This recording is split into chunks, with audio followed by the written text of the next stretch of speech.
concretização da Agenda 2063 no quadro de todas as ações e esforços que empreendemos para construir a África que queremos. Os meus agradecimentos estendem-se a cada Estado-membro da União Africana, especialmente aos da África Austral, região onde estamos inseridos, pela confiança depositada em Angola para presidir neste ano de 2025 a União Africana, numa altura em que o nosso continente se depara com imensos problemas ligados à paz e segurança, que constituem um fator de bloqueio a todas as iniciativas e ações que procuramos levar a cabo em benefício do desenvolvimento das nossas nações. Como é do conhecimento de todos, é a primeira vez em 50 anos da sua independência nacional.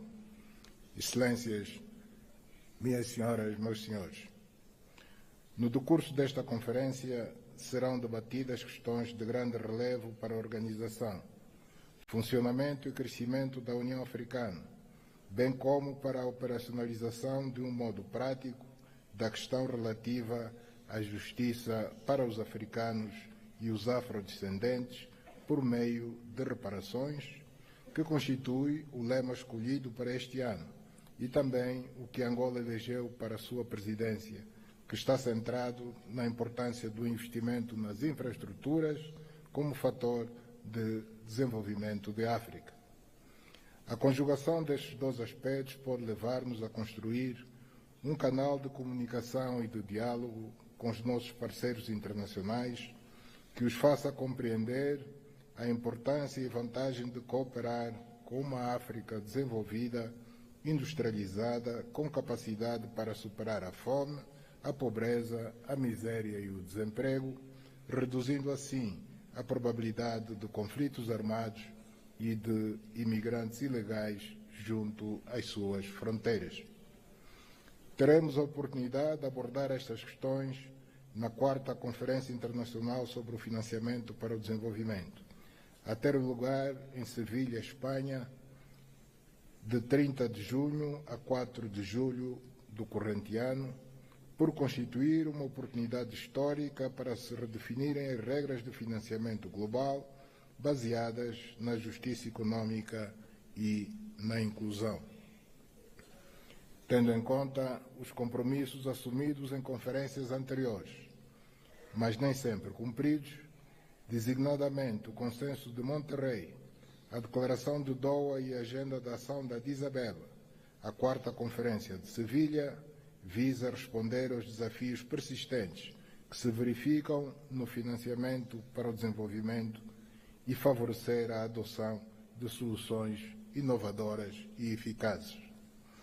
Temas como a justiça fiscal, o alívio da dívida, o financiamento climático, as reformas nas instituições financeiras globais e a inclusão social devem merecer a nossa atenção para que seja adotada uma posição comum que garanta ao continente o reforço da sua influência na governação financeira global, uma redução dos custos do endividamento e o acesso aos recursos necessários para alcançar um desenvolvimento sustentável. A concretização destes objetivos criará seguramente sinergias que vão dinamizar e ampliar as trocas comerciais, o intercâmbio cultural, técnico, tecnológico, científico e noutras áreas que poderão produzir vantagens significativas para todas as partes. Acreditamos que nas perspectivas que traçamos para os nossos países, enquanto governantes, incluímos programas a serem executados com um grande sentido de prioridade no domínio da União Africana que passamos a exercer a partir de hoje. Pretendemos lançar, em articulação com todos os membros desta nossa instituição, um vasto plano de atração de investimentos e de captação de recursos financeiros significativos junto dos nossos grandes parceiros internacionais, para que a Comissão da União Africana estabeleça as bases e defina os projetos de infraestruturas a serem realizados. Destaco o contributo que Angola poderá prestar ao desenvolvimento de África, colocando ao dispor o excedente energético que tem para a mitigação das necessidades de vários países neste domínio da energia, no âmbito da Zona de Comércio Livre continental africana. Tendo em vista o que referi anteriormente, considero que devemos ter uma estratégia bem definida para colhermos benefícios significativos do facto de a União Africana integrar o G20, o que constitui uma conquista essencial para garantir que o nosso continente seja parte ativa das decisões económicas globais.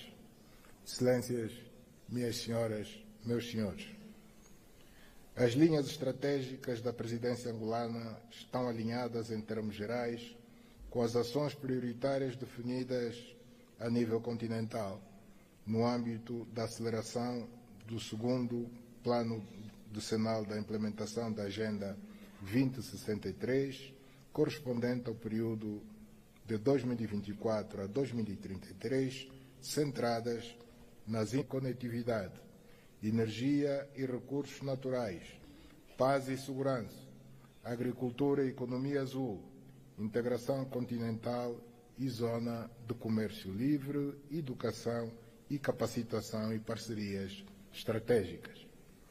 Neste quadro, das grandes linhas da nossa atuação, adquire uma importância central a questão da paz e segurança, por se tratar de um dos principais pressupostos para se materializarem as aspirações contidas na Agenda 2063 da União Africana, em especial o programa que estabelece o silenciar das armas até 2030, que visa transformar a África numa região pacífica, segura e confiante num futuro promissor e de prosperidade para todos nós africanos, decididos a colocar o nosso continente na rota do desenvolvimento.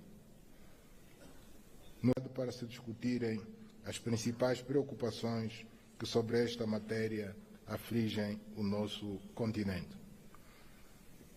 Tendo mais de 30 países costeiros, o continente deverá ter como objetivos a proteção dos ecossistemas marinhos, promover uma economia azul sustentável e intensificar as ações contra a pesca ilegal, a poluição marinha e as alterações climáticas, que são, na verdade, desafios gigantescos a que temos de fazer face permanentemente.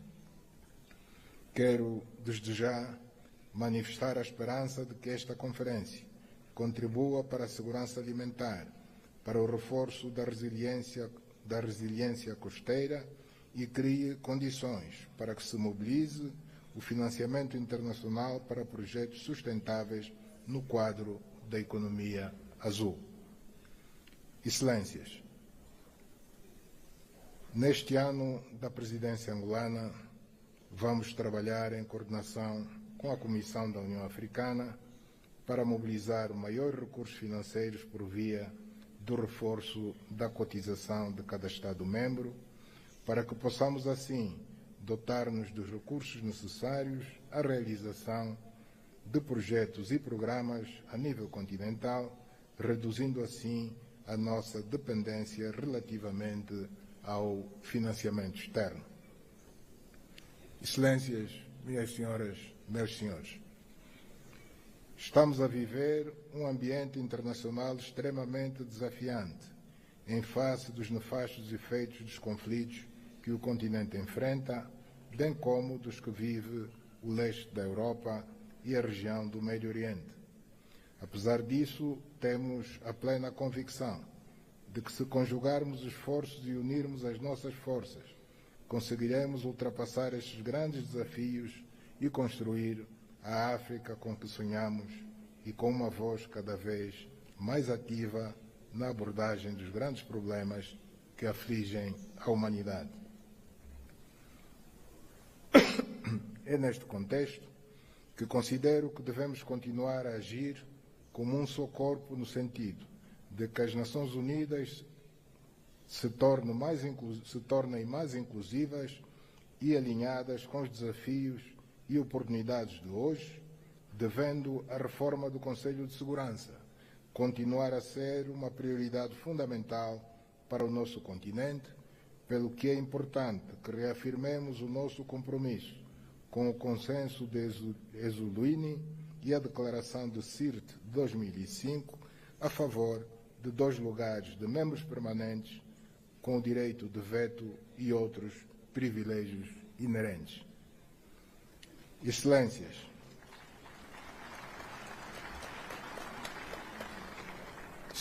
gostaria de pedir a todos a maior contribuição possível para que a presidência da nossa organização continental, que a partir de hoje assumo, possa decorrer num clima de grande compreensão e com o dinamismo que se impõe neste longo caminho que juntos percorremos pela transformação da África num continente de riqueza, de prosperidade para seus filhos. Permitam-me que transmita uma palavra de apreço à Sua Excelência Moussa Faki Mahamat e aos comissários que cessam hoje as suas funções na Comissão da União Africana pelo excelente trabalho desenvolvido no decurso dos seus mandatos ao serviço da nossa Casa Comum.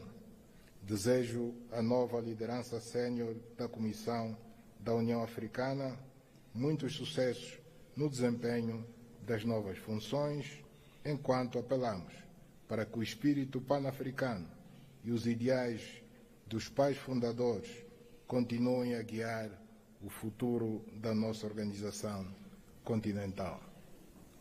Declaro que aceito passar a exercer, a partir de hoje, as funções de Presidente pro tempore da União Africana e que as lágrimas que derramamos hoje pela perca do grande filho de África, Samu Yoma, se transformem na força que nos vai fazer superar todos os desafios que temos pela frente. Muito obrigado pela atenção.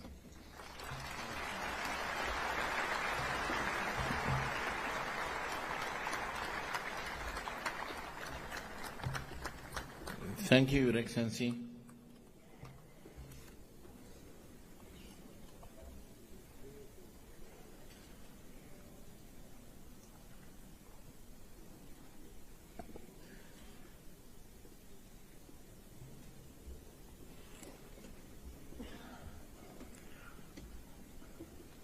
Excellencies, ladies and gentlemen, in introducing the theme of the year 2025, Justice for Africans and People of African Descent through Reparations, it is now with great honor that I welcome Her Excellency Dr. Monique Nzanza Baganwa, the Deputy Chairperson of the African Union Commission, who will share her introductory remarks. Your Excellency.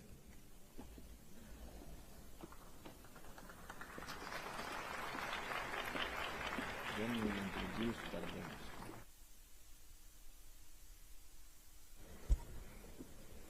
Thank you.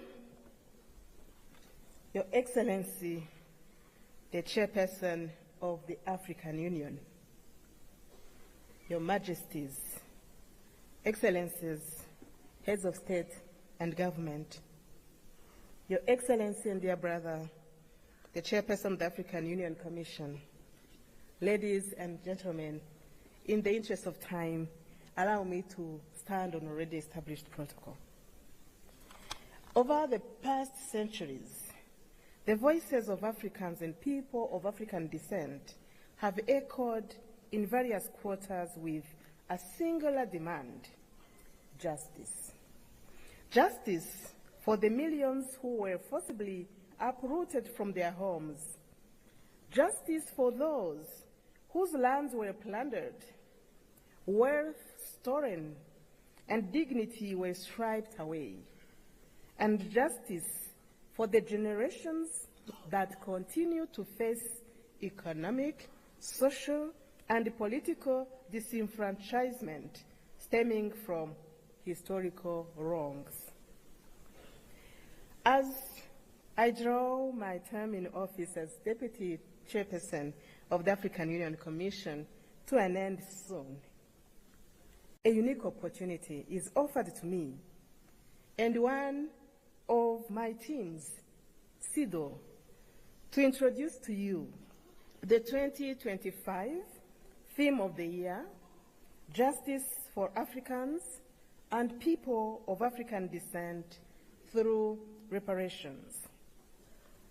As we embark on this journey in 2025, we are guided by the words of the eminent Pan-Africanist Kwame Nkrumah, who declared, and I quote, "We face neither east nor west. We face forward.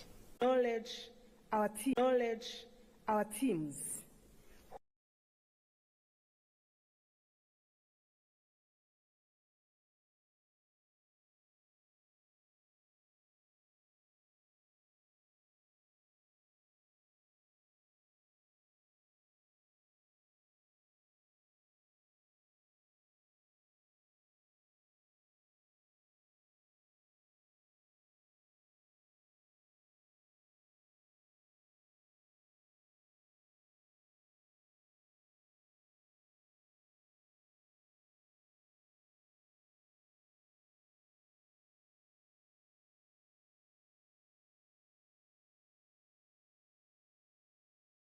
Around this theme of the year.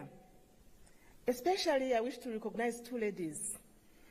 Madam Coleman from your cabinet chairperson and Angela from SIDO. You did an amazing work. Special appreciation goes to Her Excellency Mia Amor Motley, Prime Minister of Barbados and Chair of the CARICOM Authority. You have traveled all the way from home to another home to join us in today's launch. May I now invite you, Your Excellency, to come to the podium and address this august assembly. I thank you.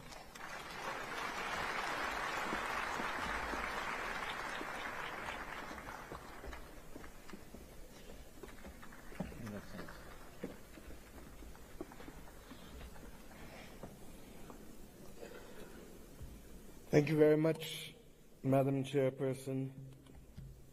Your Excellencies, and may I start, Chairperson of the African Union, President of Angola, Your Excellency, Prime Minister of the Federal Democratic Republic of Ethiopia and our host, Dr. Abiy Ahmed, Your Excellency, outgoing Chairperson of the African Union and President of the Islamic Republic of Mauritania, Your Majesties, Your Excellencies, Heads of State and Government of the African Union, and First Ladies present, Your Excellency, the President of the Palestinian Authority, Your Excellency Antonio Guterres, Secretary General of the United Nations, Your Excellency Moussa Faki Mohammed, Chairperson of the African Union Commission, Your Excellencies, former heads of state and heads of government of the African Union, distinguished delegates, ambassadors, and guests all. I stand here clothed in the spirit of the battles of Adwa, conscious that it was that battle within 24 hours that shook the confidence of the powers of Europe, but inspired the people of Africa and the children of the African diaspora that good would prevail over evil and light over darkness, but only in the context of our unity. I stand here conscious that it was that battle that forged the beginnings of Pan-Africanism that eventually led to the movement for independence and the destruction of the colonial powers to give us not full development and power, but the first steps of political independence. I stand here conscious and buffeted by the dreams and works of the great Pan-African pioneers, and conscious that as a children of the Caribbean, we have long dreamt for the moment of unity with our brothers and sisters of Africa, a division that was secured by those whose success and survival depended on separation of us rather than on the ability for us to act as one common people.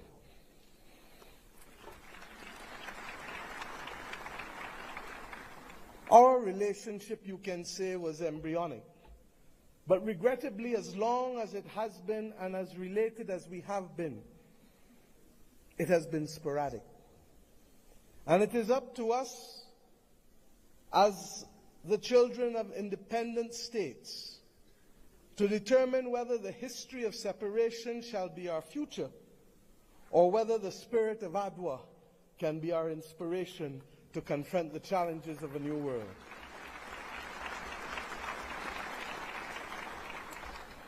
Yes, I stand here as a daughter of Africa. I stand here equally as a proud Prime Minister of Barbados, a country which is the first landmass that you reach after you leave this great continent of Africa. A country which became a hub for the wrong reasons. But today I come to Ethiopia to share with you in the Africa Union that we can be a hub now for the right reasons between our two peoples. I stand here as the proud chairman of CARICOM, the Caribbean community, recognizing that as a member of the 6th region of Africa, we have come to reclaim our Atlantic destiny.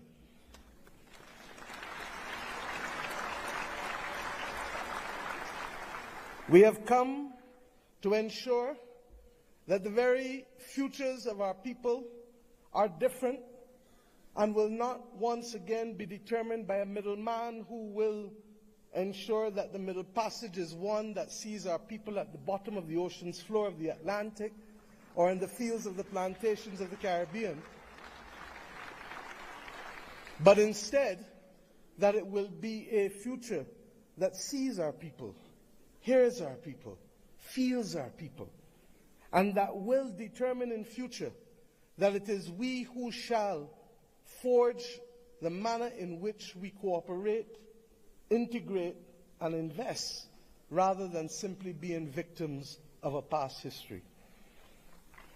I stand here equally as the chair of the V20, 70 countries across the world that are climate vulnerable, 40% of whom come from this great continent of Africa, recognizing that it is only through unity that we can confront the existential crisis of our generation, that of the climate crisis.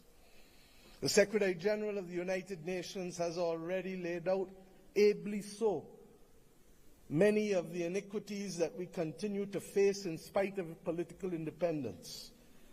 It was His Majesty Haile Selassie who popularized and told us that there shall be no first-class or second-class citizens, words popularized by Bob Marley, learnt by all of our people without appropriately recognizing the context in which he spoke and the mission which must be ours for generations until it is achieved.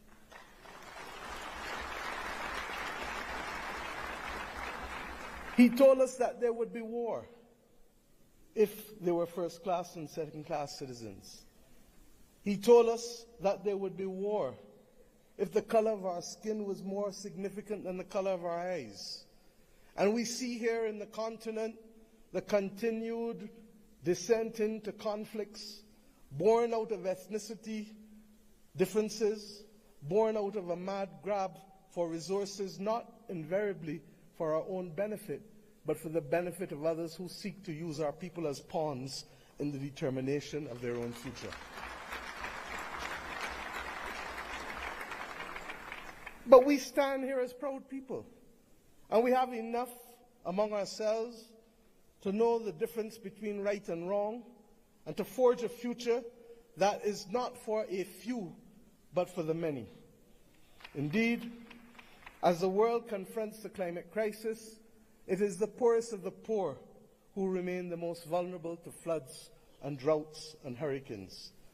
It is the poorest of the poor, and soon to be the middle of the middle, who will no longer be able to access insurance and therefore to be able to forge ahead with development if we do not make changes. We have examples of a partnership that have worked for us, not just from the spirit of Adwa and the conquest and the rise of the Pan-Africanist movement in our history, but within recent times. During the COVID-19 pandemic, it was the African Union, under the leadership then of President Ramaphosa, and with the assistance of Dr. Tedros of the WHO, that recognized that the Caribbean, which was being marginalized by denial of access to basic therapeutics, basic medical equipment, to vaccines, that we should not be left as pariahs on the global landscape, but that our brothers and sisters in Africa would bring us through the Africa Medical Supplies platform to be able to ensure that we could secure for our own people.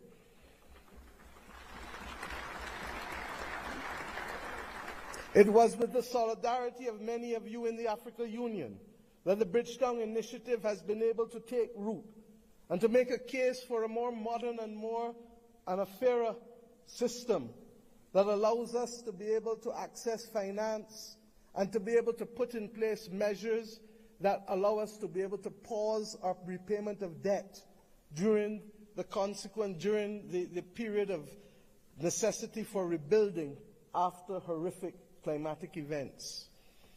We have seen how partnership helps us. We do not need any more evidence. What is required of us is to lead the way to peace, to prosperity, and to justice. And the reparations which we call for the international community to be able to recognize, first and foremost, with that which we ask from each of our children. Say sorry.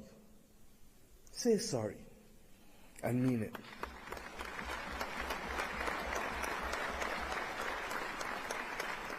And after you say sorry, recognize that the future of the world is not possible without the stability of Africa and its diaspora. For as long as hypocrisy and double standards remain, it will be impossible to secure stability and peace in any nation across the earth.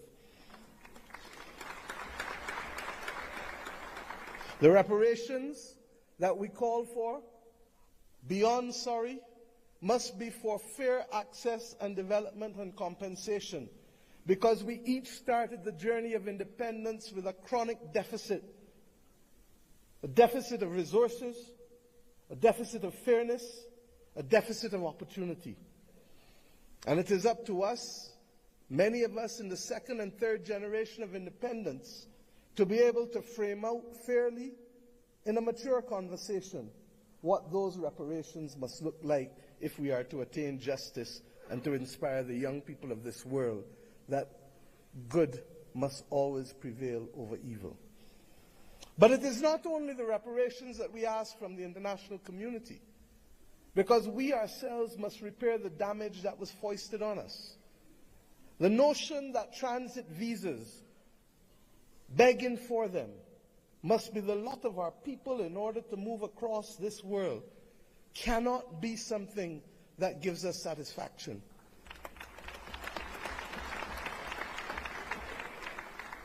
To go east and to go west, we are first forced to go north. It is not right. And it is not beyond the heads of government and heads of state, of the region, of the Caribbean community, and of the continent of Africa, to determine that we must stop talking about, but simply do what is necessary to build the air bridges and sea bridges to guarantee that we control our destiny.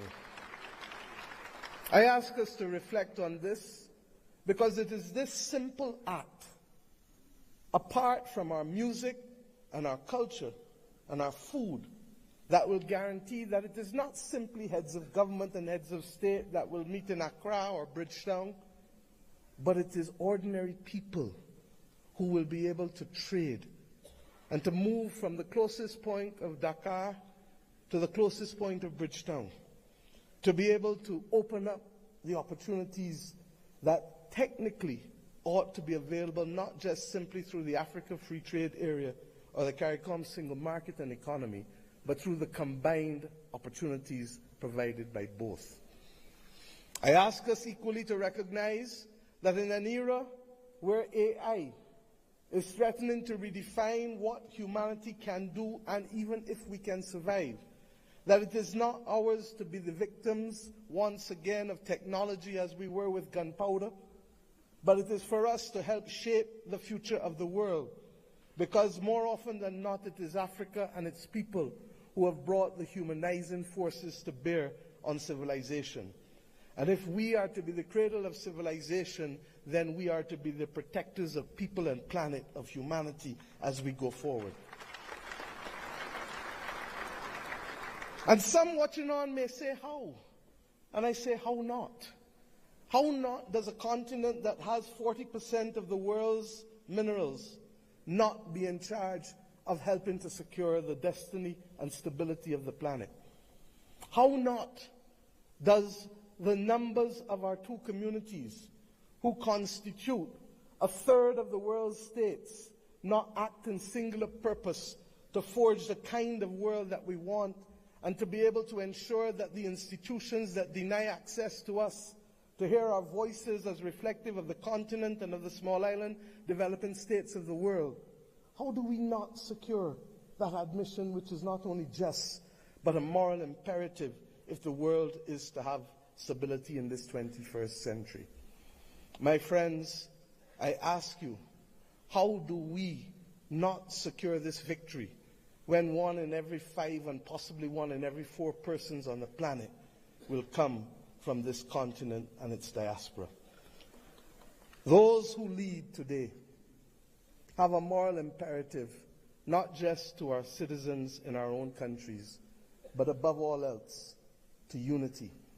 The spirit of Adwa demands of us that we recognize that even in the face of the greatest technology being foisted upon us, that we can rise and win if we act in unity. This has been a message not given by our generation alone, but by previous generations of African and Caribbean leaders. But we ask ourselves, why does it elude us?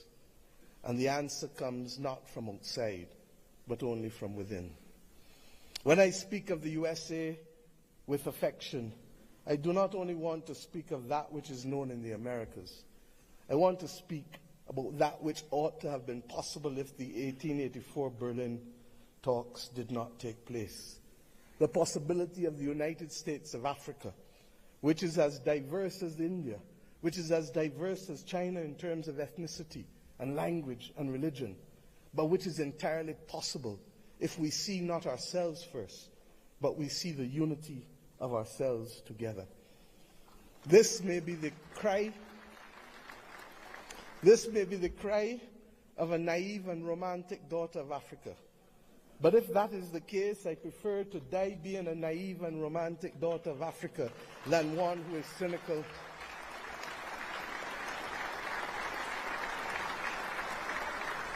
and one who is daunted by the actions and power of others. We know what it is to stand in unity with you to fight apartheid and to fight for the liberation of the peoples of Africa. For when President Castro stood to send people from his own country to southern Africa to free your people, it was in my own country that the planes refueled, ensuring that that battle was possible.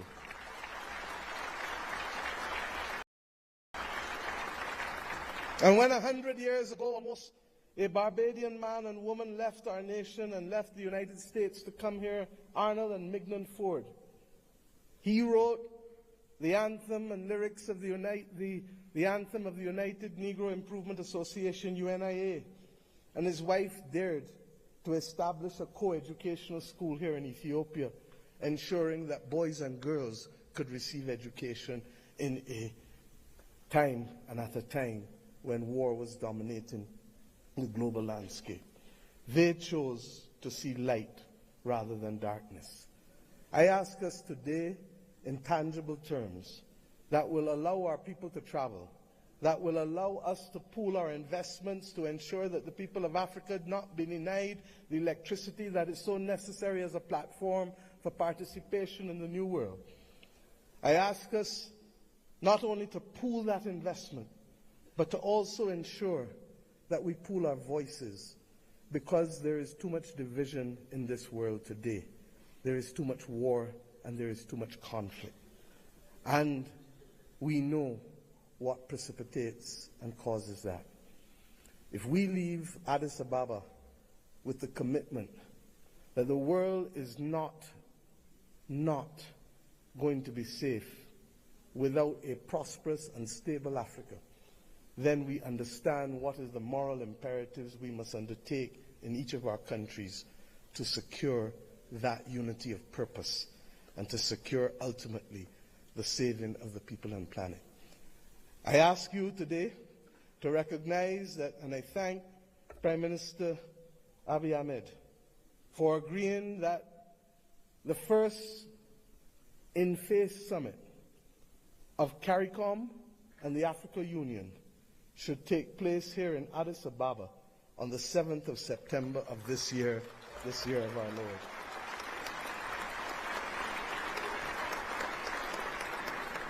By that simple act, we build on the inaugural summit which took place virtually in 2021. But more importantly, we seek to regularize and to establish as a permanent point of interaction the unity of which I speak and call for. And I ask you as I leave this podium to recognize that we too in the Caribbean want to see you. Indeed, in my own country, in Barbados, we will celebrate the Caribbean Festival of Arts, the 15th CariFesta, from August 22nd to August 31st.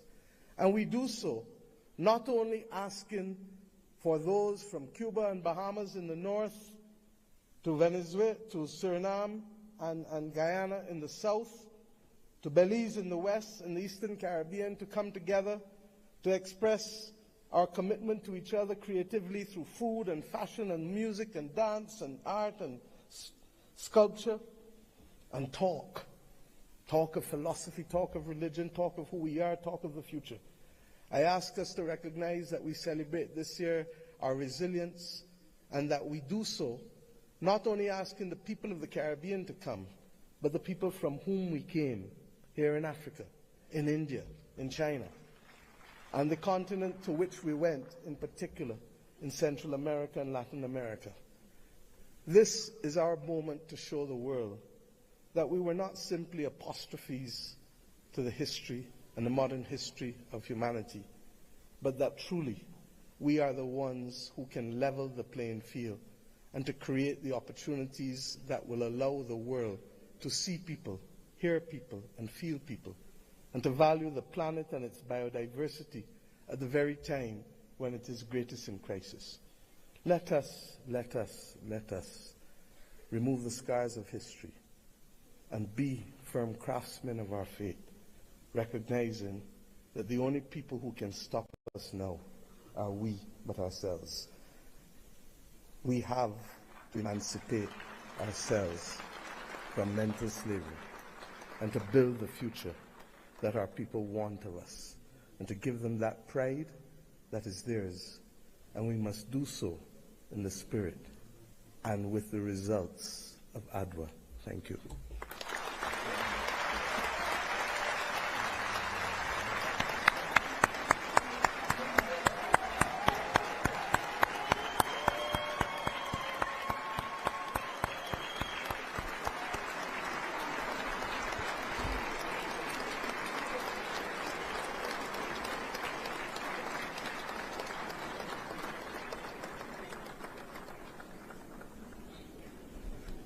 Thank you, Your Excellency, Prime Minister of Barbados, Chair of the Caribbean Community, CARICOM, for a global call for the African Union theme of year 2025. It is my distinct honor to welcome now His Excellency John Mahama, the President of the Republic of Ghana, as the African Union leader on advancing the cause of justice and payment of reparations to Africans. Your Excellency.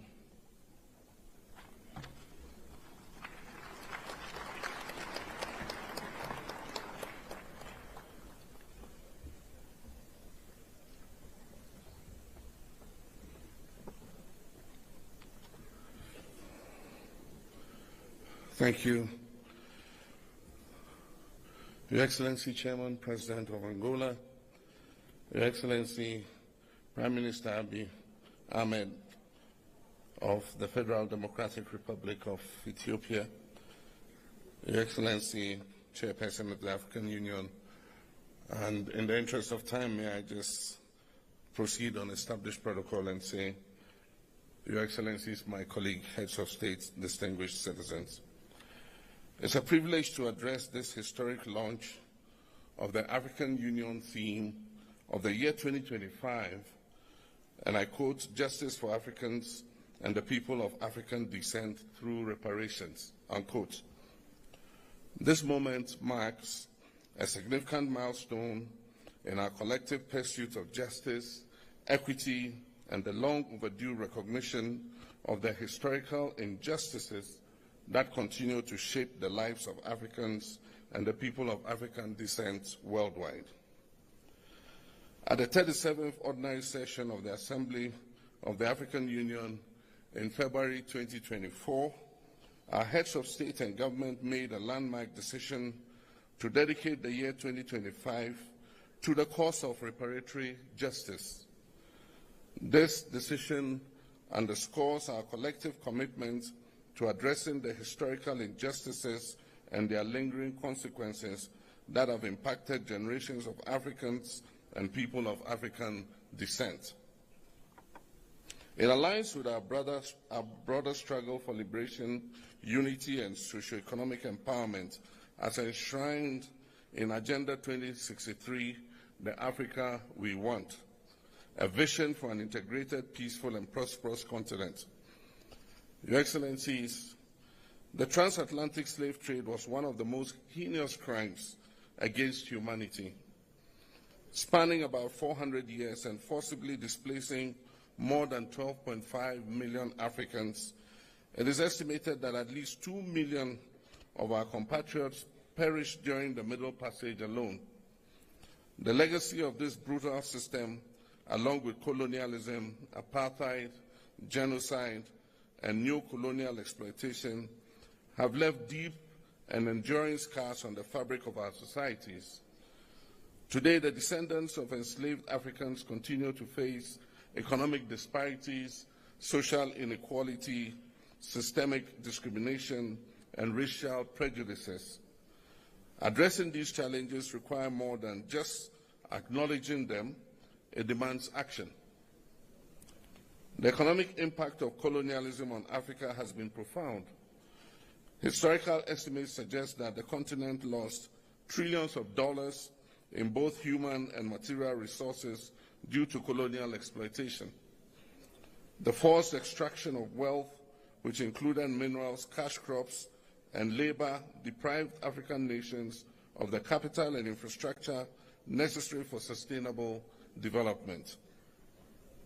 Colonial policies intentionally stifled industrial growth, leading to a dependency on foreign economies that persists even till today. The systemic plundering of Africa's natural resources, coupled with the disruption of traditional governance structures, has resulted in lasting consequences, worsening poverty and the development and inequality throughout the continent. In November 2023, Ghana hosted the Accra Reparations Conference, a historic gathering that brought together African heads of state, scholars, and representatives of the global African diaspora to advance the reparations movement.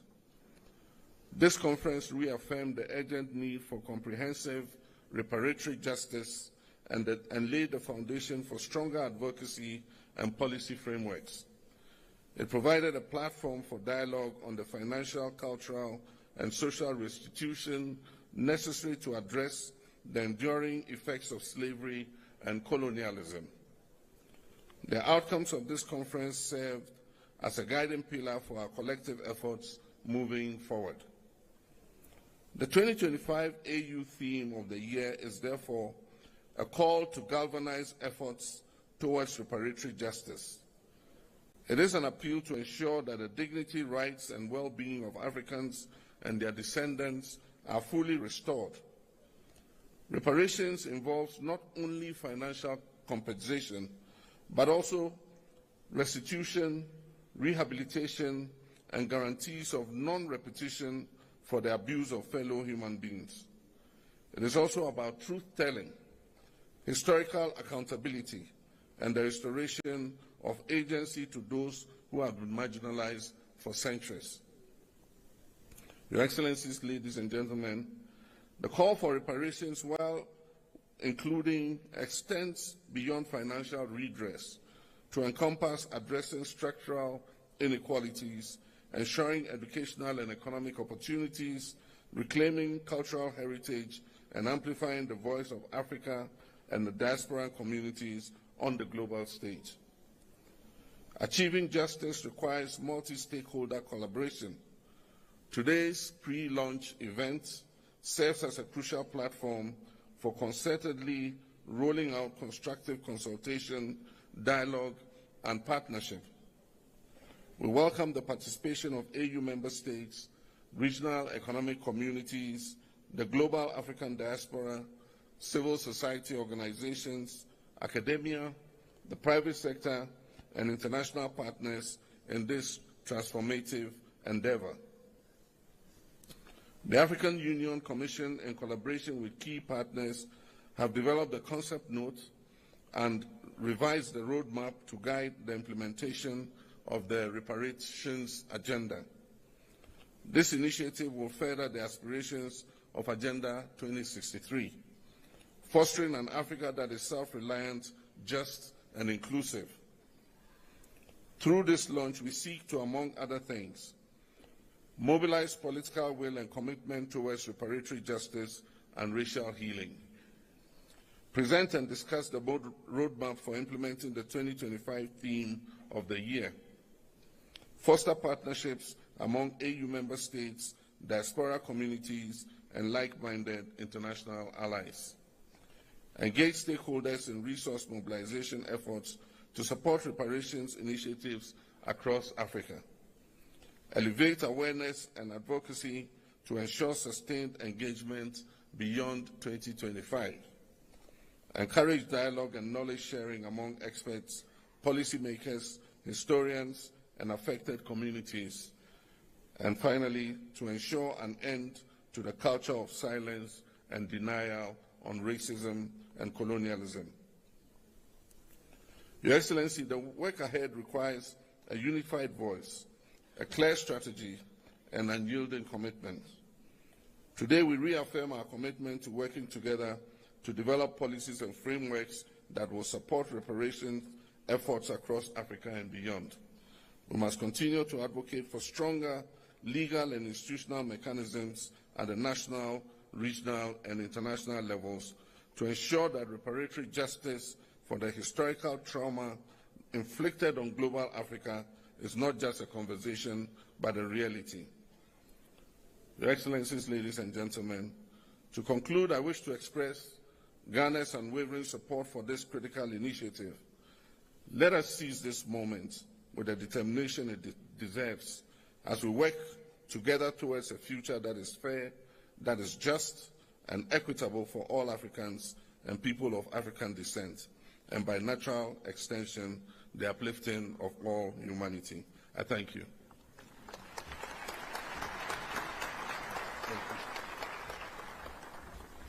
Thank you very much, Your Excellency. Allow me now, Excellencies, ladies and gentlemen, to move to the family photo while calling the rest of the respective delegates to remain in their seats remain in their seats, please, to ensure the smooth organization of the family photo. Allow me this time to call Excellencies and Honorable Heads of States and delegates in an organized manner to proceed to the photo session location. Allow me now to start by calling distinguished presidents from Liberia, Libya, Madagascar, and Malawi. Please follow our protocol team to the family photo. There is only one door open for the family photo, which is gate number 5. Please, protocol teams, lead our leaders to the family photo. And then the second row, please. Distinguished presidents and heads of states from Cape Verde, Cameroon, Central African Republic, Chad, Comoros, Congo, Cote d'Ivoire, Democratic Republic of Congo, Djibouti, Egypt, Equatorial Guinea, Eritrea, Swatini, the Gambia, Ghana, Guinea-Bissau, Kenya, and Lesotho. Please follow our protocol team to the family photo. Excellencies, presidents and heads of delegations from Sierra Leone, Somalia, South Africa, South Sudan, Tanzania, Togo, Tunisia, Uganda, Zambia, Zimbabwe, Algeria, Benin, Botswana, and Burundi. Please follow our protocol team to the photo session location. Honorable presidents and heads of delegations from Mauritania, Mauritius, Morocco, Mozambique, Namibia, Nigeria, Rwanda, Sahrawi Republic, Sao Tome and Principe, Senegal, Seychelles, please follow our protocol team. Excellency Prime Minister of Barbados. They went? Okay. Yes. They will change. I have my team.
live to the stage, the main stage there at the Munich Security Conference, where J.D. Vance, the U.S. Vice President, is preparing to deliver his remarks. He's just being introduced, I understand, by the chairman of the Munich Security Conference. Let's listen in. There he is. I wanted to talk about today is, of course, our shared values. And, it's great to be back in Germany. As you heard earlier, I was here last year as United States Senator. I saw Foreign Secretary David Lammy and joked that both of us last year had different jobs than we have now. But now it's time for all of our countries, for all of us who have been fortunate enough to be given political power by our respective peoples, to use it wisely to improve their lives. And I want to say that, I was fortunate in my time here to spend some time outside the walls of this conference over the last 24 hours. And I've been so impressed by the hospitality of the people, even of course, as they're reeling from yesterday's horrendous attack. And the first time I was ever in Munich was with my wife, actually, who's here with me today, on a personal trip. And I've always loved the city of Munich, and I've always loved its people. And I just want to say that we're very moved, and our thoughts and prayers are with Munich and everybody affected by the evil inflicted on this beautiful community. We're thinking about you, we're praying for you, and we will certainly be rooting for you in the days and weeks to come. Now,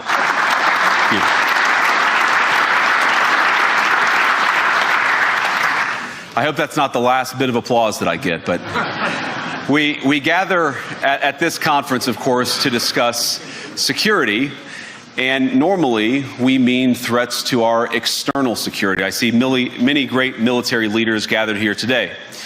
But while the Trump administration is very concerned with European security and believes that we can come to a reasonable, is the threat from within. The retreat of Europe from some of its most fundamental values shared with the United States of America.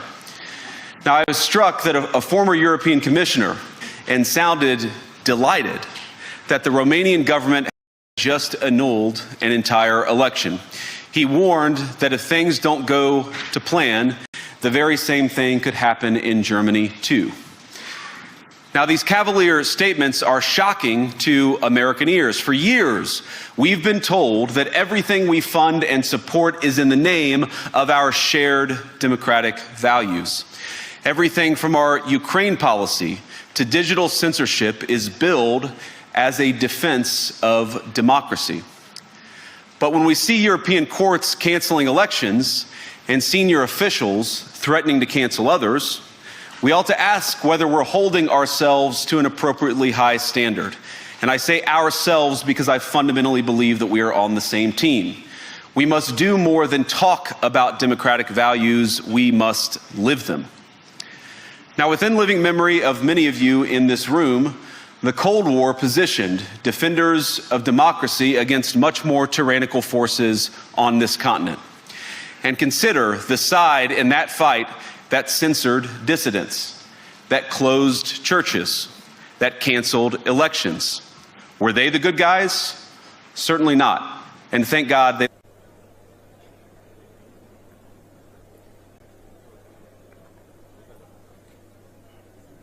Tell them to bring water and glass.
شرفوا نخليه معك.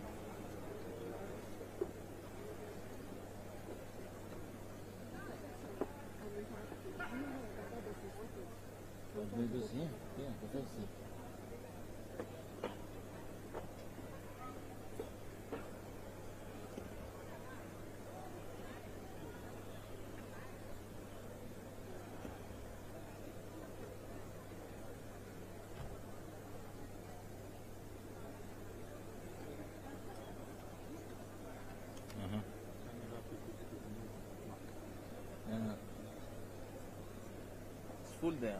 Very good. In the back.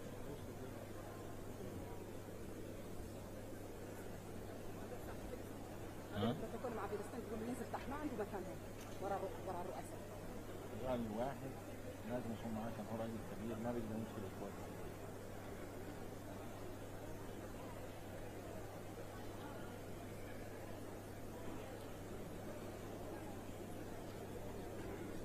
May I kindly request again, all of you, Excellencies, ladies and gentlemen, we are about to start the opening ceremony, and I humbly request all of you to take your seats so that you allow.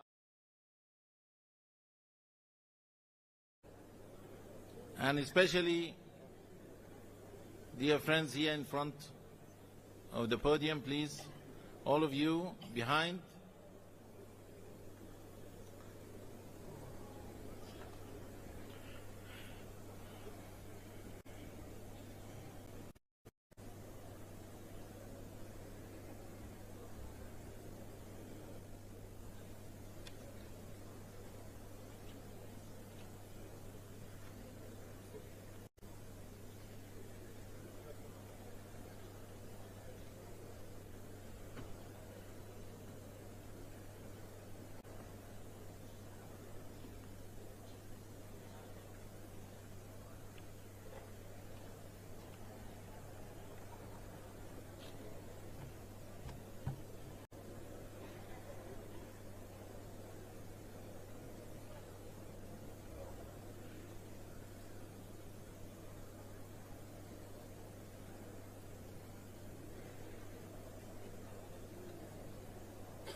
Your Excellency President Mahmoud Al-Sheikh Al-Azwan, President of the Islamic Republic of Mauritania and Chairperson of African Union, Your Excellency Dr. Abiy Ahmed, Prime Minister of Federal Democratic Republic of Ethiopia and host of the 38th Ordinary Session of the Assembly of the Union, Your Excellencies, Heads of State and Government, Your Excellency Mr. Musa Faki Mahamat, Chairperson of the African Union Commission, Your Excellency Mohamed Abbas, President of the State of Palestine, Your Excellency Mr. Antonio Guterres, Secretary General of the United Nations, Your Excellency Honorable Mia Montri, Prime Minister of Barbados and Chairperson of the Caribbean Community, Your Excellency Dr. Adesina Akinomi, President of the African Development Bank, Excellencies, First Ladies, Honorable Ministers here present, Your Excellency Dr. Monique Sazabagana,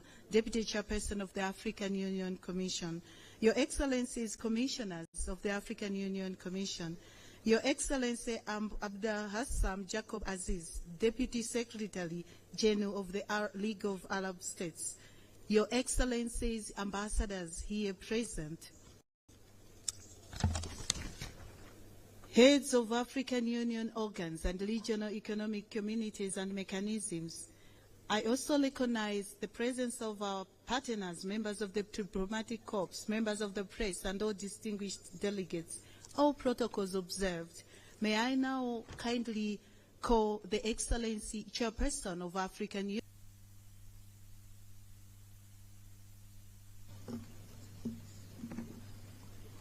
Excellence, Dr. Abiy Ahmed, Premier ministre de la République démocratique d'Éthiopie, notre hôte, honorable chef d'État et de gouvernement, chers collègues,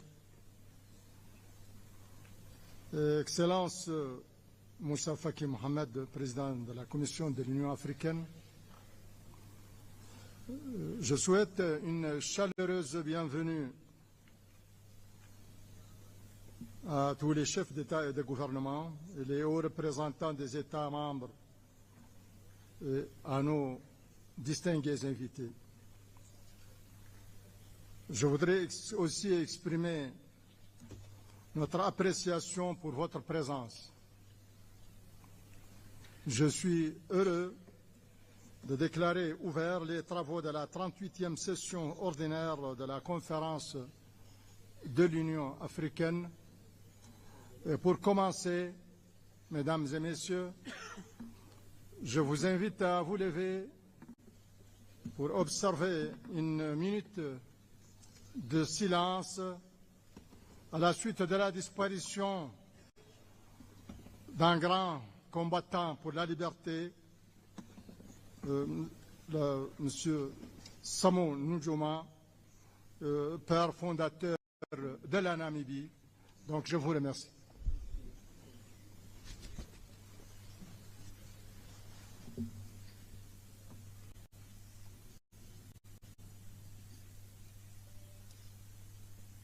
Merci. Je souhaite maintenant inviter le protocole de la Commission à nous décliner le déroulement de la cérémonie d'ouverture. Your Excellency, Bismillah ar-Rahman ar-Rahim.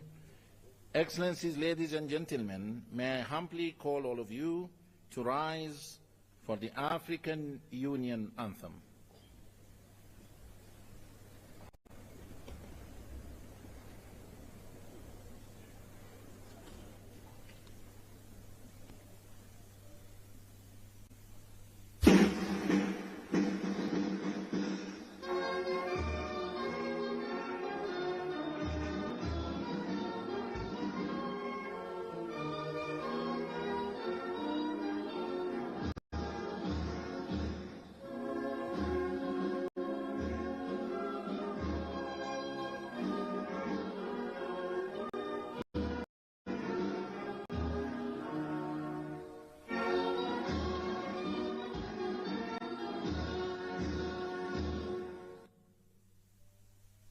Thank you.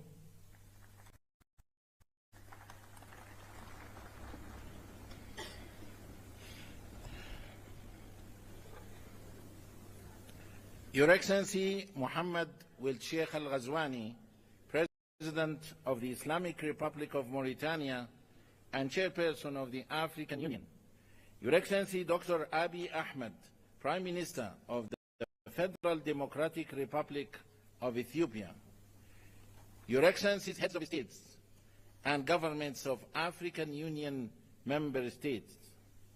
Your Excellency Moussa Faki Mohamed, Chairperson of the African Union Commission. Your Excellency Mr. Mahmoud Abbas Abu Mazin, President of the State of Palestine. Your Excellency Antonio Guterres, Secretary General of the United Nations. Your Excellency Maya Motley, Prime Minister of Barbados, Your Excellencies, distinguished former presidents here present, Honorable Fairest Ladies here present, Your Excellencies, Honorable Ministers, Your Excellency Dr. Monique Nzanza Baganwa, the Deputy Chairperson of the African Union Commission, Excellencies, Commissioners, and all the leadership of the Commission, Excellencies, Ambassadors, members of the Permanent Representatives Committee, Your Excellency Mina Wamakela, Secretary General of the African Continental Free Trade Area, AFCFTA, Your Excellency Madame Nardos Bekele Thomas, Chief Executive Officer of the African Union Development Agency, AUDA-NIPAD,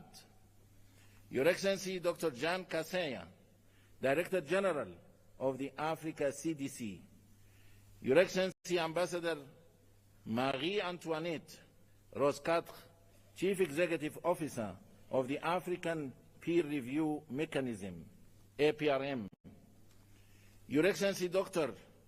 Nkosazana Dlamini Zuma, Minister of Cooperative Governance and Traditional Affairs of the Republic of South Africa, former Chairperson of the African Union Commission, Your Excellencies, Heads of United Nations Specialized Agencies and international organizations here present, سعادة نائب الأمين العام لجامعة الدول العربية ممثل الأمين العام، Your Excellency Luis Moshikiu Abo, Secretary General of the International Organization of La Francophonie, Your Excellency Dr. Warkena Yibihu, Executive Secretary of the Intergovernmental Authority on Development, IGAD, Your Excellencies, Heads of COMISA, ECOWAS, SINSAT, EAC, ECAS, SADC, and UMMA, Your Excellency Dr. Akinwumi Adesina, President of the African Development Bank Group, a strong believer of the African development and prosperity, Your Excellencies Dr. Benedict Oki Orama, President of the Afri-Exim Bank, Your Excellency Dr. Sidi Wildeta, President of the Arab Bank for Economic Development in Africa, BADIA, معالي الشيخ شخبوط نهيان آل نهيان وزير الدولة بدولة الإمارات العربية المتحدة, Excellencies, Permanent Observer Representatives to the African Union, and Excellencies, representatives of our partners to the African Union, all protocol observed, members of the press, a very good morning to you all. It gives me immense honor and pleasure to welcome you all to the opening ceremony of the 38th Ordinary Session of the AU Assembly of Heads of States and Governments, being held today at the Nelson Mandela Hall, the African Union headquarters in Addis Ababa, the capital of Africa. Addis Ababa, a vibrant city that has been at the heart of the Pan-African diplomacy and multilateralism, stands as a symbol of Africa's unity and progress. As a host nation of the African Union, Ethiopia plays a crucial role in fostering continental dialogue and advancing African integration. Your Excellencies, ladies and gentlemen, the 38th Ordinary Session of the Assembly of Heads of States and Governments of the African Union holds significant importance as it will oversee the elections of the chairperson and the deputy chairperson of the African Union Commission. Over the past years, the African Union has made remarkable progress in conflict resolution, mediation and peacekeeping efforts, contributing to greater stability across the continent. Economic transformation has been further strengthened through the African Continental Free Trade Area and accession to the G20, contributing towards the implementation of Agenda 2063, the Africa we want. Excellencies, ladies and gentlemen, having said so, the program of today's opening ceremony will stand as follows. We will have a statement by His Excellency Dr. Abiy Ahmed, Prime Minister of the Federal Democratic Republic of Ethiopia, followed by a statement by His Excellency Musa Faki Mohammed, Chairperson of the African Union Commission, following which a statement by His Excellency Antonio Guterres, Secretary General of the United Nations. We shall then have a statement by His Excellency Mahmoud Abbas, President of the State of Palestine. Then His Excellency Mahmoud will Sheikh Al-Ghazwani, President of the Islamic Republic of Mauritania and Chairperson of the African Union, will make his opening remarks. Immediately after that, we will call the Dean of African Ambassadors in Ethiopia to introduce the new Bureau, members of the African Union Assembly, following which we shall have the handover ceremony for the Chairperson of the African Union. Then we will go to the launch of the African Union theme of the year, Justice for Africans and People of African Descent through Reparations. Without any further ado, I have the great honor and privilege to invite His Excellency Dr. Abiy Ahmed, Prime Minister of the Federal Democratic Republic of Ethiopia, to deliver his statement. Your Excellency, the floor is yours.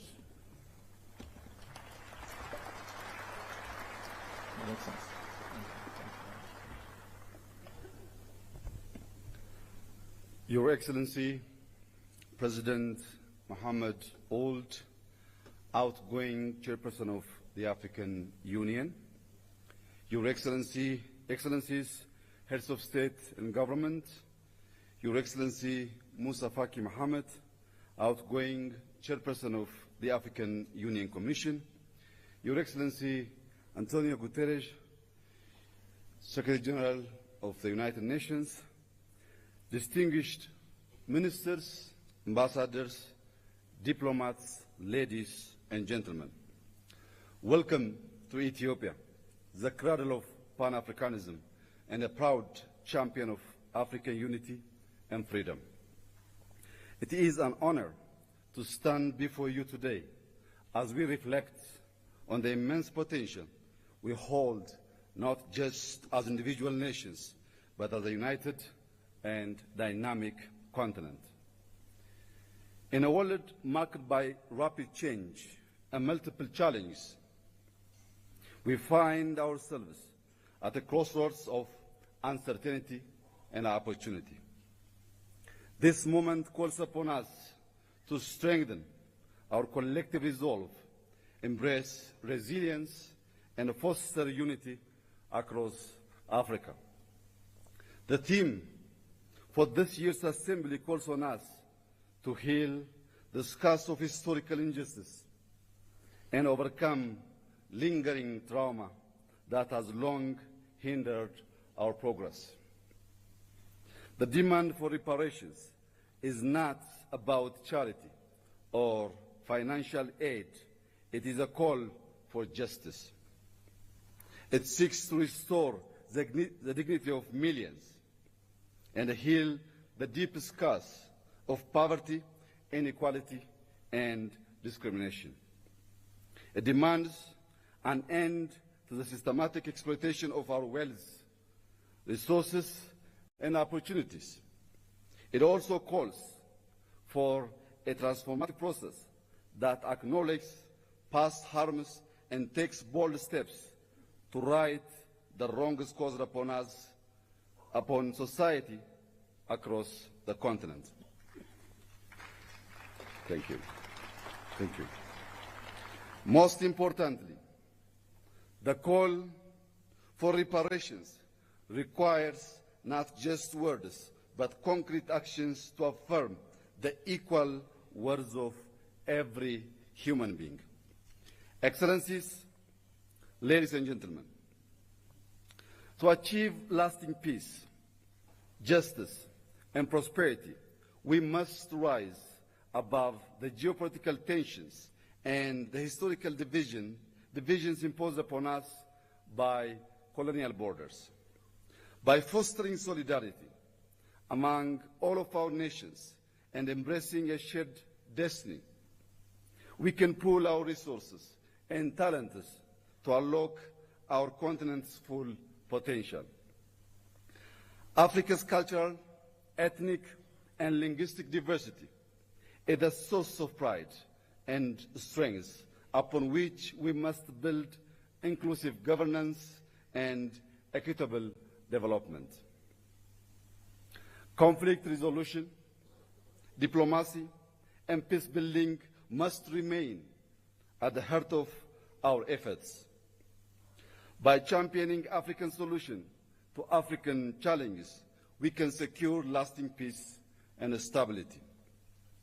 Let us celebrate our achievements in politics, science, economics, and arts.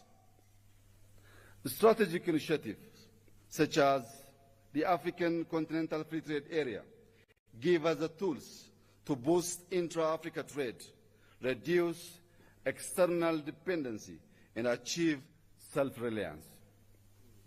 With Africa's large and dynamic use, abundant natural resources, and growing technological innovations, we have all the means to ensure sustainable growth. The rapid advancement of artificial intelligence, particularly generative AI, offers unprecedented opportunities to transform our economies and societies. By collaborating in AI, fintech, renewable energy, and mobile technology, we can address shared challenges such as climate change, infrastructure gaps, and public health crisis. Africa's rich and diverse data sets are essential for training robust and inclusive AI models.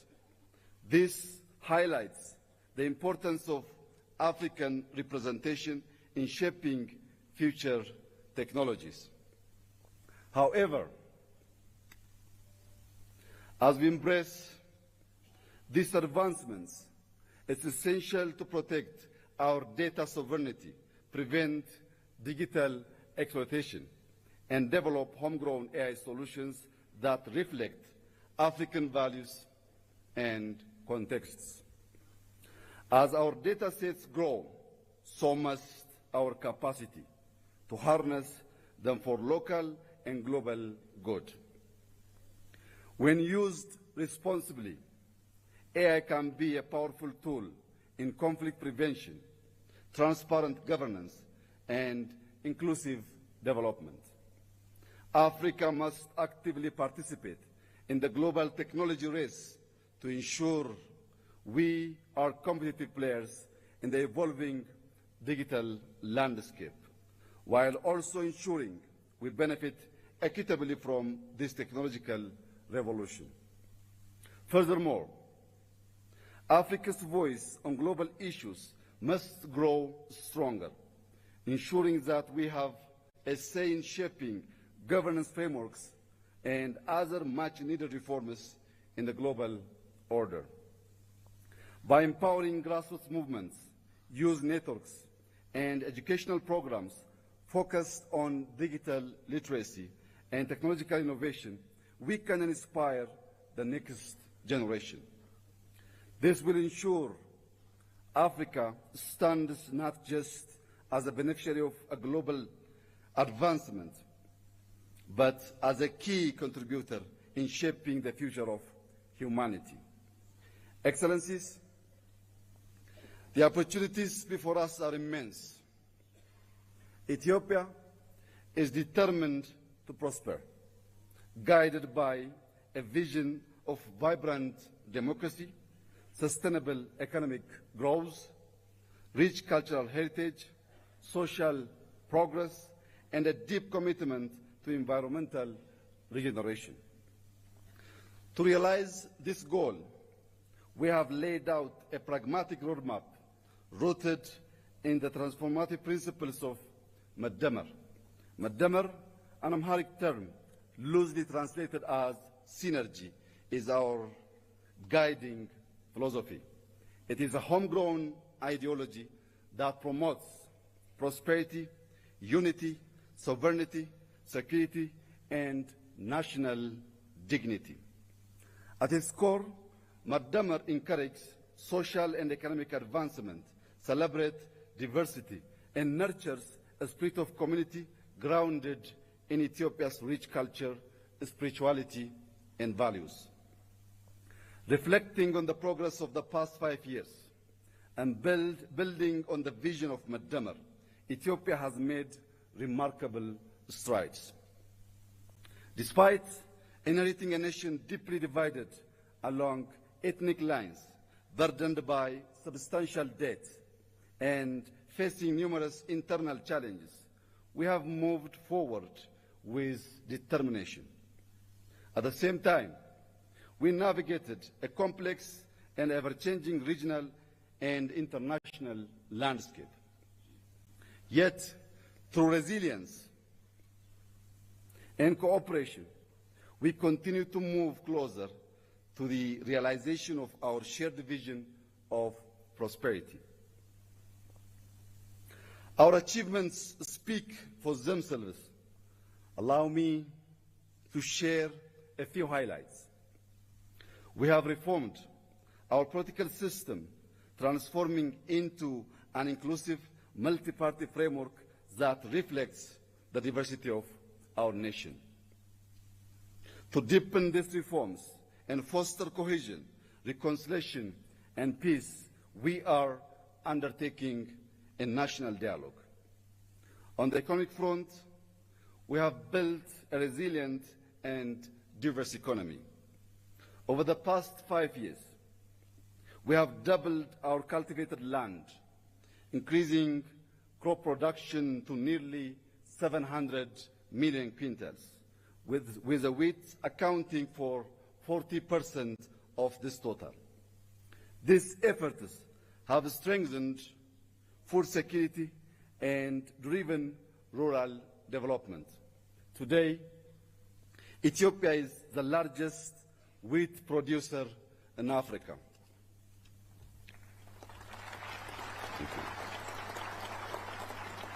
Thank you. Through collective efforts, we have reduced external debt by over 50%, double both GDP and GDP per capita, and tripled government revenue in 5 years, with an 8.1% growth reported in the most recent fiscal year. Across the country, our major cities are evolving into dynamic, culturally rich, and sustainable hubs. In education, we have established 40,000 kindergartens and primary schools to boost early childhood education. Additionally, we have launched a program to train 5 million coders to strengthen our digital economy. Furthermore, we strive to honor our heritage by restoring national sites, developing tourist destinations, and reclaiming cultural artifacts, fulfilling our duty as the guardians of our nation's treasures. These accomplishments reflect the unwavering spirit and resilience of the Ethiopian people and underscore our firm commitment to advancing Ethiopia's future. With its focus on unity, cooperation, innovation, and shared progress, Maddamar can serve as a guiding framework for our Pan-African agenda. By embracing its principles, we can forge a path toward a more just, equitable, and prosperous future for all Africans. Excellencies, ladies and gentlemen, Let us march forward with determination, harnessing the limitless potential of our continent and its people. The time is now to claim our future, build a legacy of equality and prosperity, and secure dignity for all. Let us be the generation that unites the continent and our diaspora in a shared vision of justice, prosperity, and peace. To conclude, I thank our outgoing chairperson, President Mohammed Ould, for his leadership and representing our organization on the global stage. Allow me to also warmly congratulate our newly chairperson, President Joao Lorenzo, and wish him success during his tenure. I would also like to take a moment to express my heartfelt gratitude to His Excellency Moussa Faki Mohammed for his exemplary leadership as chairperson of the African Union Commission over the past 8 years.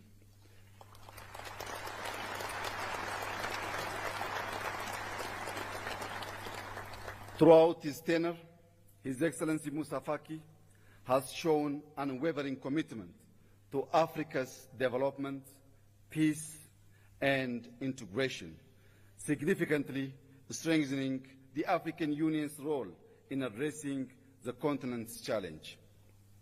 I also extend my sincere thanks to him for being a steadfast friend of Ethiopia, supporting us not only during our times of success, but also in our moments of difficulty. Thank you, my brother.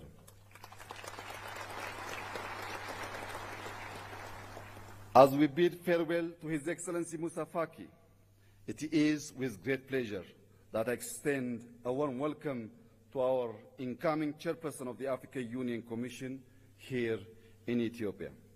I am confident that under his leadership, we will continue to make great strides toward achieving our collective goals. I wish him every success during his mandate. Thank you for your attention, and I wish us all a fruitful summit. God bless Ethiopia. God bless Africa. I thank you.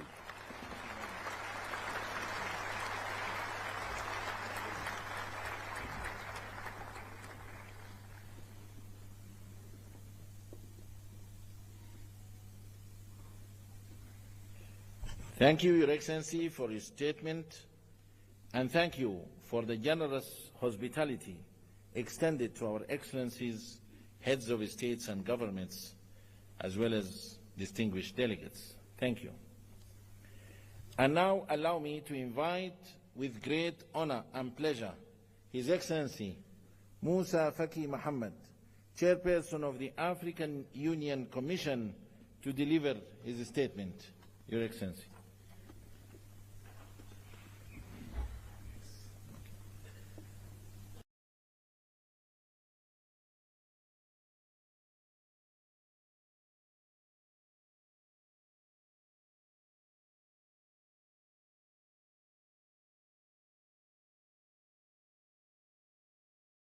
Monsieur Mohamed Ould Cheikh Al-Ghazouani, président de la République islamique de Mauritanie, président en exercice de l'Union africaine,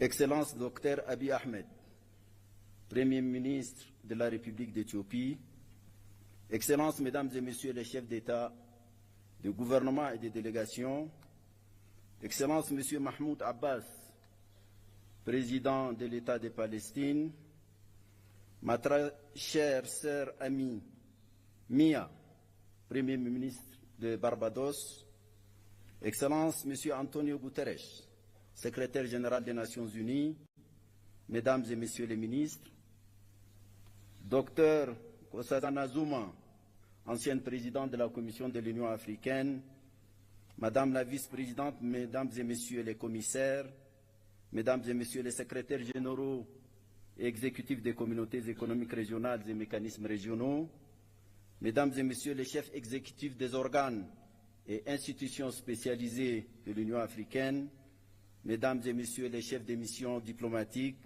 distingués invités, Mesdames et Messieurs.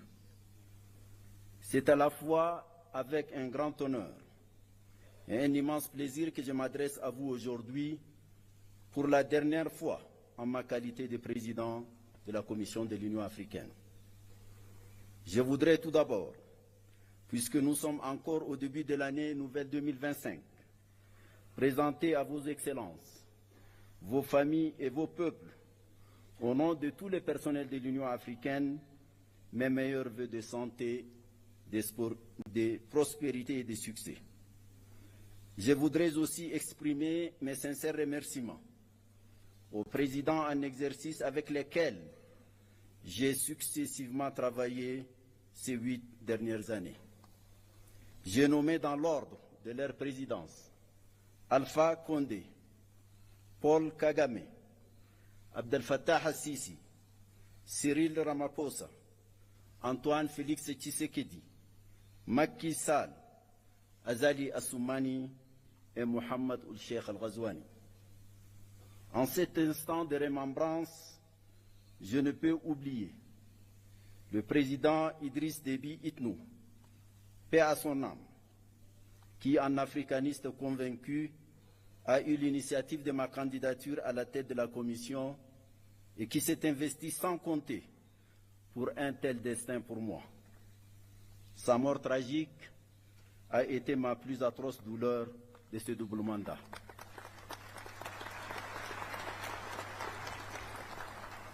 Excellences, Mesdames, Messieurs, 8 ans se sont écoulés depuis mon élection fin janvier 2017 comme président de la Commission de l'Union africaine. En ces moments chargés d'historicité, de signification et de symboles, je voudrais m'acquitter du devoir moral de vous présenter les grandes lignes du bilan de ce double mandat. Grâce à ces parcours, je me suis profondément imprégné à la fois de ce qui fait la grandeur et le rayonnement de notre continent, de notre organisation continentale, ainsi que des pesanteurs et limites diverses ayant entraîné le rythme de nos cadences. J'ai sillonné ce beau et fantastique continent. J'éprouve une profonde fierté d'avoir visité au moins une fois tous les 55 membres de notre Union. L'opportunité que m'offre ce moment est historique et unique. J'y tenterai de m'acquitter de la double obligation de rendre compte et de m'interroger sur quelques problématiques en ayant bien conscience qu'il ne faut absolument pas abuser de votre temps si précieux. Un rapport consolidé de notre bilan et un rapport annuel vous ont été distribués conformément à notre réglementation. Monsieur le Président, Excellences, Mesdames et Messieurs, les rapides et intenses bouleversements géopolitiques qui ont caractérisé le contexte international durant mes 2 mandats ont eu des manifestations à la fois violentes et déstabilisatrices. La subite dégradation de la situation sanitaire consécutive au déclenchement de la Covid-19 s'est accompagnée malheureusement d'importants chocs et de profondes turbulences économiques et diplomatiques. Pour l'Afrique, cela s'est traduit par une aggravation du poids de la dette, de la baisse des flux d'investissement publics et privés, de la violence et de la prégnance de certains conflits africains, de l'affaissement du panafricanisme et des chaînes de solidarité africaines, des manifestations d'obsolescence des institutions africaines, et même dans le monde, de la crise du multilatéralisme post-Seconde Guerre mondiale, etc., etc. La guerre russo-ukrainienne, enclenchée en février 2022, est venue noircir davantage ces tableaux, annonçant une recomposition géopolitique mondiale. Est née une ligne de fracture qui a suscité une forme de bipolarité qui, dans les imaginaires politiques, évoque la réalité pourtant théoriquement dépassée de la guerre froide. Des incertitudes profondes sur la soutenabilité de la paix et de la coopération internationale ont empoisonné les esprits, assombri les consciences et ont renforcé le pessimisme, les égoïsmes et le pragmatisme mercantile. Les conséquences de cette guerre ont profondément affecté l'Afrique, qui importait l'essentiel de sa consommation céréalière et ses intrants agricoles de ces deux pays, la Russie et l'Ukraine. Le spectre de l'insécurité alimentaire et sanitaire a plané sur bien de nos pays, dont un bon nombre continue de souffrir de leur fragilité structurelle.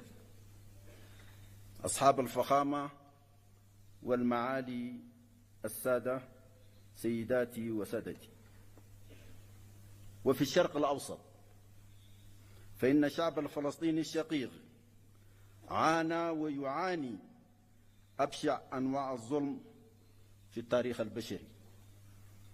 إن الحرب الفظيعة والجائرة التي دمرت كل شيء في فلسطين وخاصة في غزة، واستمرار حرمان هذا الشعب من حقوقه الأساسية في الاستقلال والسلام والوجود والحياة بكل بساطة، لا تشكل عارا جسيما لكل الإنسانية.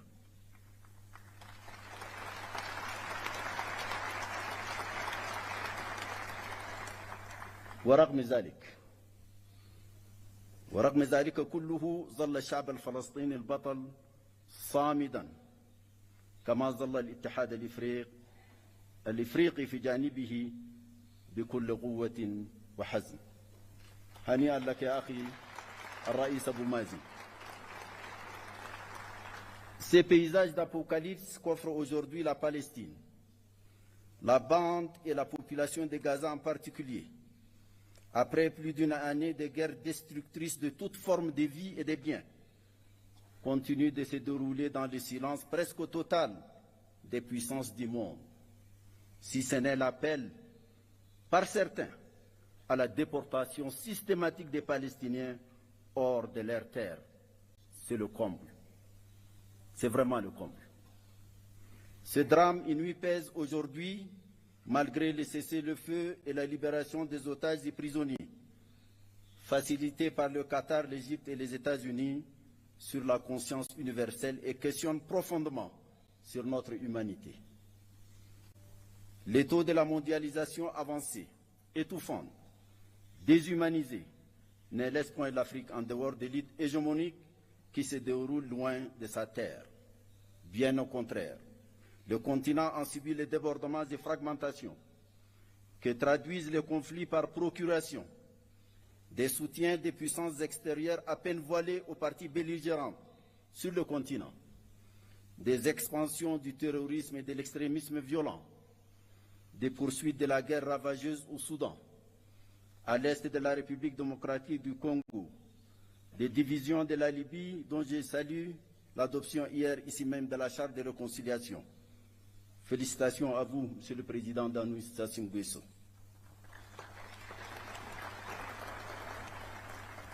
Les tensions de tous ordres au Sahel, au bassin du lac Tchad, au golfe de Guinée, au Mozambique, à la Corne de l'Afrique et dans la région des Grands Lacs sont un autre pan de ces chapelets embrasiers des crises africaines. Les flux de réfugiés politiques, économiques, environnementaux et autres personnes déplacées internes viennent accentuer la situation sécuritaire, alimentaire et sanitaire déjà fragile de nombreux États membres. C'est à ce contexte mondial et régional fortement dégradé que nous avons été confrontés au cours des 8 dernières années de développement de notre action. Excellences, Monsieur le Président, Mesdames et Messieurs, la réforme institutionnelle de notre Union entamée en 2017 ambitionnait la création de conditions optimales pour garantir la poursuite efficiente des programmes inscrits dans notre boussole doctrinale stratégique, l'agenda 2063, aux fins d'une meilleure résistance aux défis ainsi identifiés. À ce titre, la reconfiguration du leadership de la Commission, un processus d'évaluation des performances du personnel, des rapports de collaboration plus étroits entre l'Union africaine et les communautés économiques régionales et mécanismes régionaux, actés par un nouveau protocole, l'institutionnalisation d'un sommet de coordination dédié à l'intégration, la mise en place des groupes techniques R10 et F15 chargés de veiller à la qualité des ressources humaines recrutées et au respect des règles d'or de la gestion budgétaire, financière et comptable de l'Union ont été les points saillants de cette réforme. Une évaluation de la pertinence de tous les organes de l'Union, sans exception aucune, fera naître une nouvelle cartographie administrative et institutionnelle de l'Union. J'insiste ici, en particulier, sur 3 parmi ces organes. Le Parlement panafricain, le Conseil de paix et de sécurité et le Comité des représentants permanents. Le mouvement d'ensemble de la réforme, avec ses ombres et lumières, confirme sa pertinence et sa nature nécessairement progressive à se déployer sur le long terme. C'est une exigence d'adaptation perpétuelle des structures de notre Union aux évolutions qui caractérisent le monde.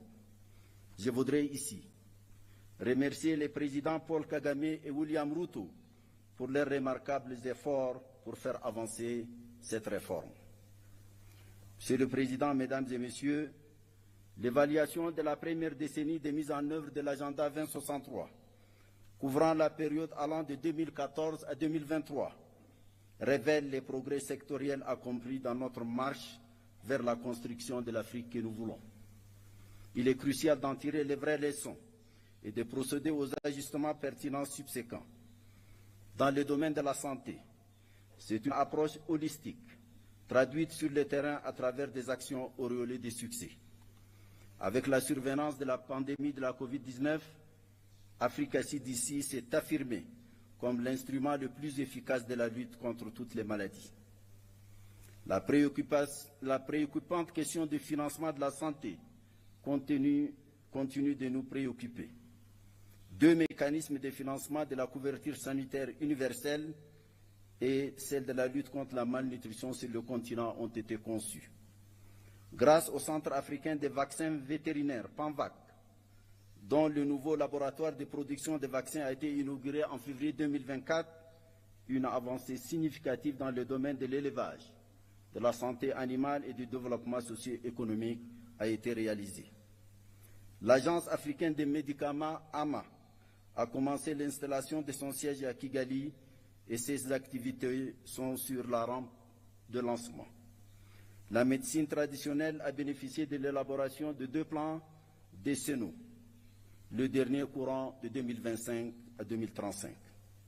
Le champ de l'éducation a été animé par la volonté de concevoir un nouveau système éducatif pensé en fonction des exigences d'un monde où l'enjeu majeur est devenu la compétition autour de l'innovation scientifique, technologique et maintenant par l'intelligence artificielle. C'est en cohérence avec cette âme que des stratégies diverses et complémentaires ont été développées, notamment lors de la conférence de Nouakchott de l'année 2024, initiée par la présidence en exercice la Mauritanie, en collaboration avec la Commission de l'Union africaine et d'autres partenaires, dont l'UNICEF et l'UNESCO en particulier. La centralité des problématiques genre et jeunesse a été affirmée. Les envoyés spéciaux femmes et jeunes se sont bien implantés dans l'univers institutionnel du leadership de l'organisation. Tout au long des 8 années de ce double mandat, bien d'autres domaines cruciaux ont retenu toute l'attention qu'ils méritent, de par leur importance pour le développement socio-économique de l'Afrique. Qu'il s'agisse de notre vision sur les questions minières, du programme détaillé de l'agriculture et de l'économie bleue, du développement des infrastructures et de l'énergie, du changement climatique avec l'adaptation et la résilience climatique du continent, de l'intégration régionale à travers la mise en œuvre de la zone de libre-échange continentale africaine, de l'opérationnalisation effective du Fonds de la paix qui a dépassé l'objectif de 400 millions de dollars, du traitement des crises humanitaires dont l'Afrique est l'épicentre avec la mise en place de l'Agence africaine humanitaire, du renforcement de la visibilité de l'Union africaine à travers notre partenariat avec les Nations unies. Tous ont été au centre de notre entreprise collective. Je profite de l'occasion pour rendre ici un hommage tout particulier à un artisan majeur de ces partenariats. J'ai nommé Antonio Guterres, un grand ami de l'Afrique. Merci Antonio.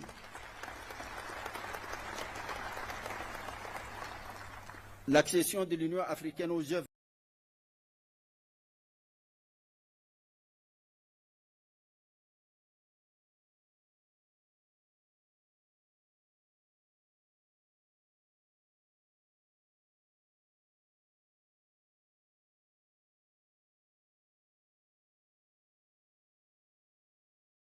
Your seat, we are about to start the opening ceremony. Please, Your Excellency, take your seats. We are about to start the opening ceremony. Thank you very much. Thank you for your understanding.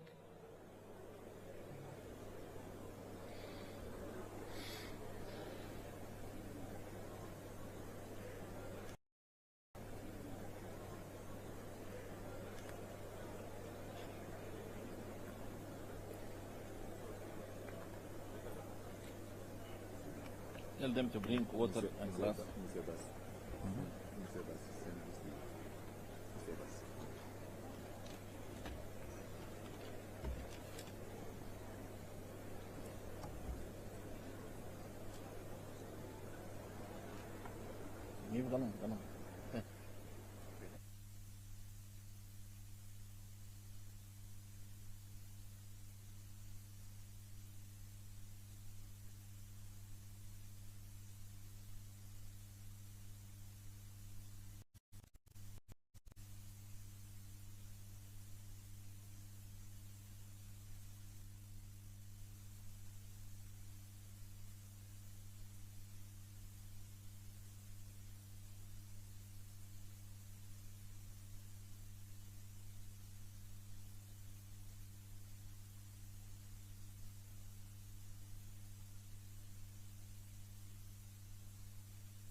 شرفه نخليه معك